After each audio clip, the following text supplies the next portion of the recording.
Hello everyone, in this video we will briefly cover about the mobility configuration for the BLiNQ eNB and some of the best practices that can help fine-tune your mobility network.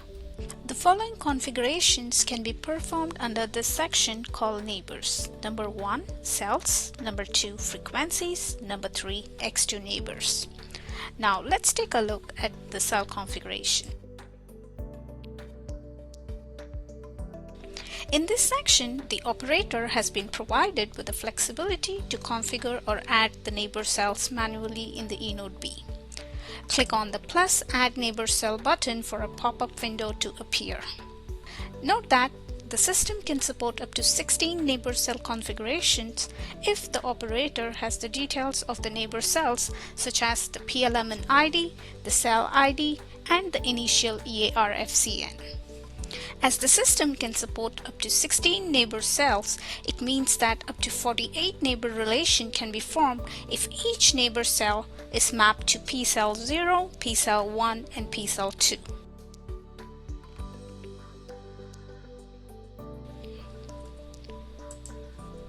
To ensure that handover works, HO allowed must be selected. We recommend the operators to follow some best practices for mobility, and one aspect is to configure only the appropriate cell that can form the neighbor relation with BLiNQ eNB.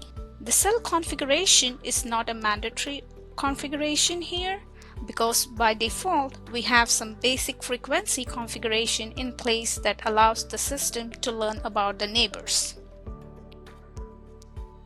Now let's take a look at the frequency configurations.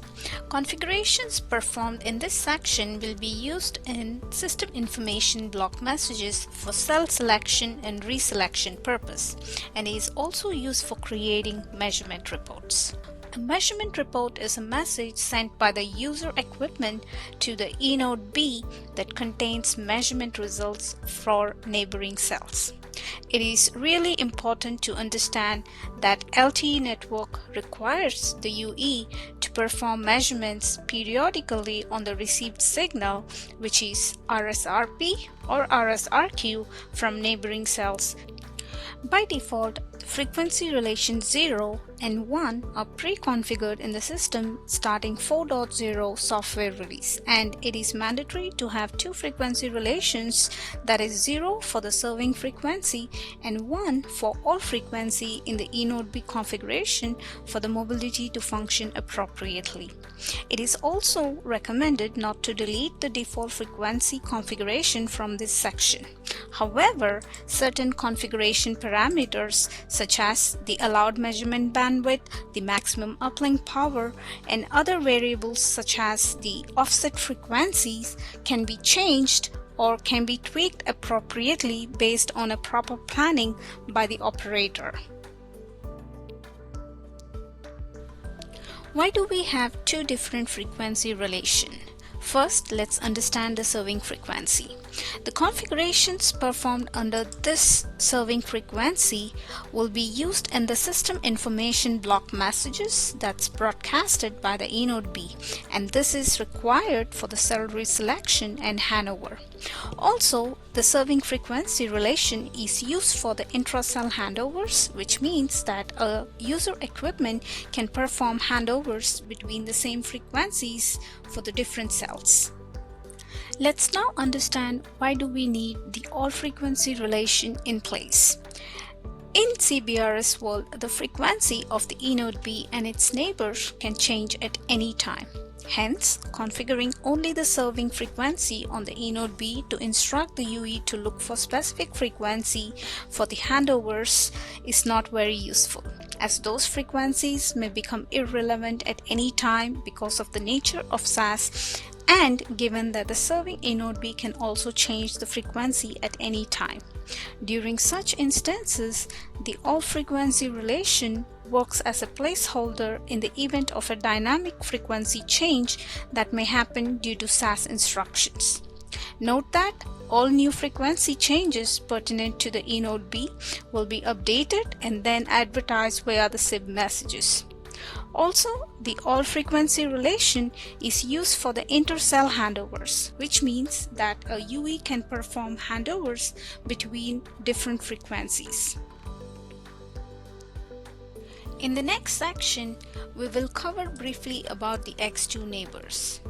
X2 connection refers to the logical connection between two or more eNode B in the LTE network. The X2 interface is used to facilitate communication between multiple eNode Bs, allowing them to exchange the control information and the user data information in case of handovers. To add a X2 neighbor, click on the blue icon with Add X2 Neighbor, and a pop-up window will appear to configure the X2 hosts. In the BLiNQ eNode B, for each X2 neighbor, the operator will be able to define the address of the X2 neighbors. This can be a IPv4, a IPv6, or a host name. It is also possible to specify the SCTP port number, and by default, the port number is defined as 36422 in this configuration. Note that a maximum of 5 X2 neighbors can be configured per eNode B, and for a successful X2 connection, the source and the target eNode B must be reachable from the networking perspective. The X2 neighbor information will be learned via the X2 procedure that consists of X2 setup message and X2 response messages.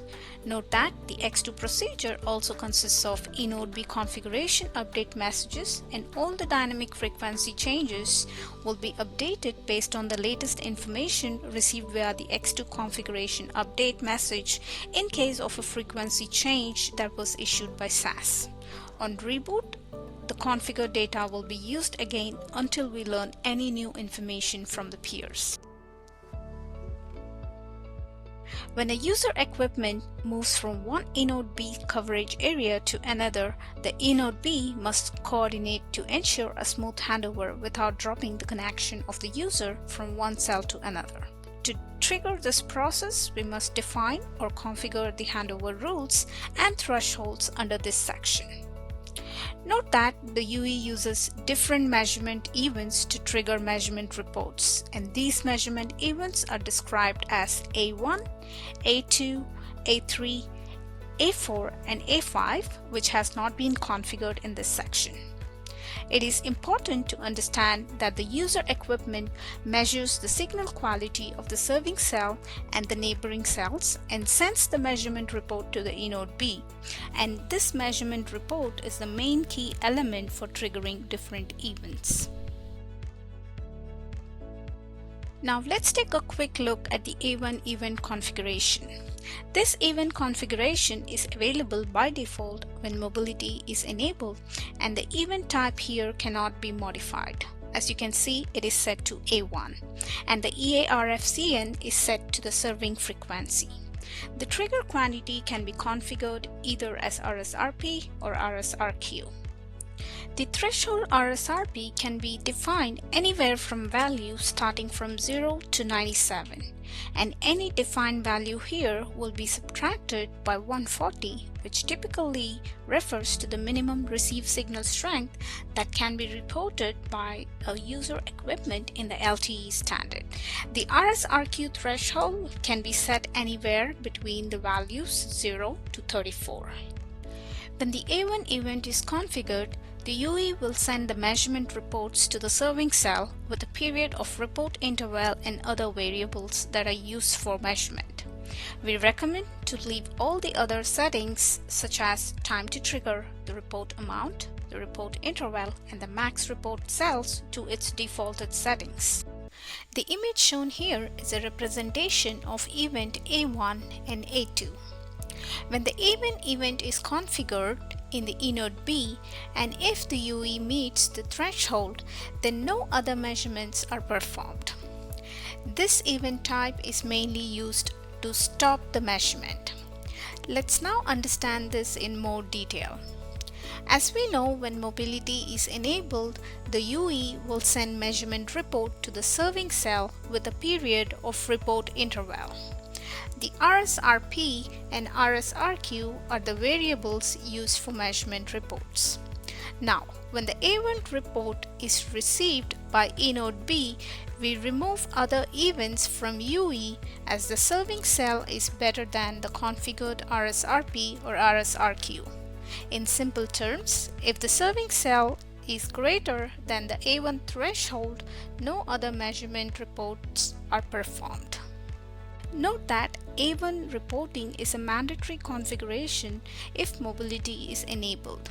This is also a default configuration available in the BLiNQ eNode B. The A1 reporting must never be deleted from mobility configuration. Let's take a quick look at the A2 event configuration. This event configuration is set by default when mobility is enabled, and the event type here cannot be modified. As you can see, it is set to A2, and the EARFCN is set for the serving frequency. The trigger quantity can be configured either as RSRP or RSRQ. We recommend to leave all the other settings such as time to trigger, the report amount, the report interval, and the max report cells to the defaulted settings except for the threshold, RSRP, and the report quantity. This event type is mainly used to start the measurement reports in poor radio conditions. When the serving cell becomes poorer than the configured RSRP or RSRQ threshold, the A2 event will be triggered. And as soon as this happens, the eNode B starts measuring the neighbors and other carriers. Also, only when we receive a A2 report from the UE, we schedule a measurement gap and other measurements. Hysteresis is a concept used to avoid ping-pong handovers. In other words, it's a mechanism that is used to prevent frequent handovers between neighboring cells when the user equipment is moving. Hysteresis is implemented by setting a value ranging from 0 to 30. Let's say the serving cell has a RSRP threshold of neg 100 dBm and a hysteresis margin of neg 3 dB is set. If the signal strength of the neighboring cell exceeds neg 100 dBm by at least 3 dB hysteresis, that is, at neg 97 dBm, a handover decision will be made to switch to the neighboring cell.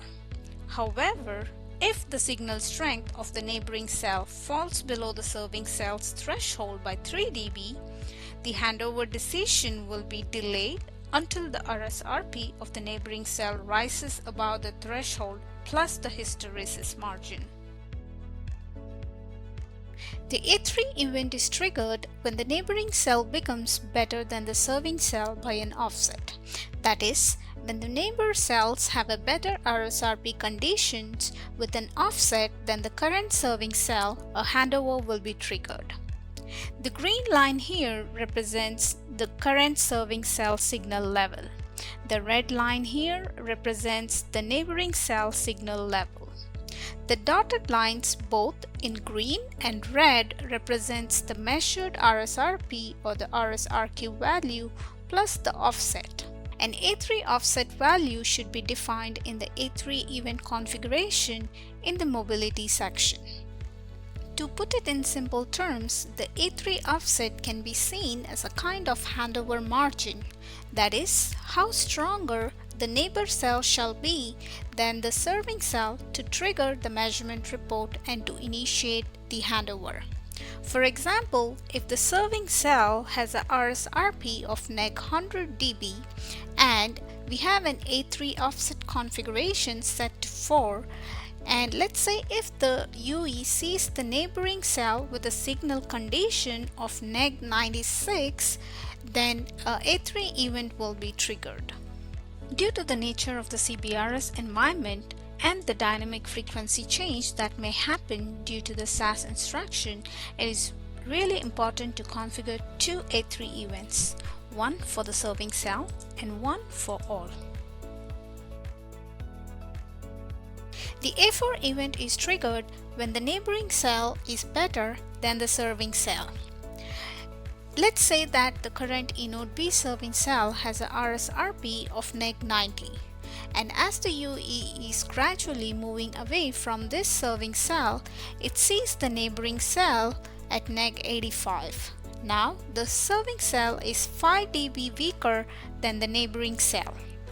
In such instances, the A4 event handover is triggered so the UE can move to the better cell with good condition.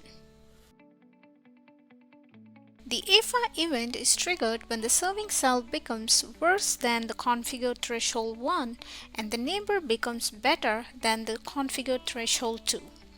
Note that A5 events have two different threshold levels that are being set, that is, threshold 1 and threshold 2.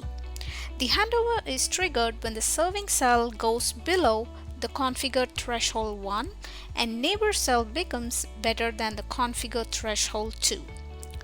It is important to understand that when configuring the mobility events in the BLiNQ eNodeB, each individual event should be set with serving and with all frequency in the EARFCN setting. We can verify the mobility status of the existing configuration by navigating to Performance and Mobility Status. This is a read-only section that displays all the information pertinent to the mobility configuration that has been configured in the device. This section is updated with the most recent details and information about neighbors, frequency relation, and X2 neighbors. Let's now take a quick look at the neighbor table. This table displays the status of current neighbor cells that have formed a neighbor relation with the BLiNQ eNodeB. It also provides us more insights on status such as cells, frequencies, PCI, the source, and other details such as X2 peers and handovers. What are the different types of source we have? As you can see, we have operator, we have internal, and we have X2. The OPER stands for the operator defined neighbor, which means that the operator has specifically defined this neighbor cell in the configuration. The internal cells of the BLiNQ eNodeBs are automatically added as neighbors during the cell setup process with the source known as internal. And the X2 stands for the cells that have been identified by the X2 setup procedure process. The frequency relation table displays us with all the frequency relation that have been learned via the system.